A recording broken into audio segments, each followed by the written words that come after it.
ఎన్నికల సంఘంపై రాహుల్ గాంధీ సంచలన ఆరోపణలు కొనసాగిస్తూనే ఉన్నారు. తాజాగా ఆయన ఈసీ ఓట్లు దొంగలిస్తోందని, తమ దగ్గర అణుబాంబు లాంటి ఆధారాలున్నాయని ప్రకటించారు. అవి బయట పెడితే ఏం జరుగుతుందో చెప్పలేమంటున్నారు.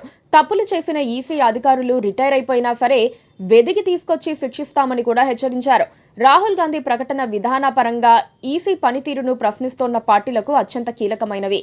ఎన్నికల ప్రక్రియపై అనుమానమున్న వారంతా మద్దతివ్వాల్సిన ఆరోపణలవి. దేశంలో 100కు పైగా లోక్సభ నియోజకవర్గాల్లో రిగ్గింగ్ జరిగిందని, దీనికి ఎన్నికల సంఘం కారణమని రాహుల్ గాంధీ ఆరోపిస్తున్నారు.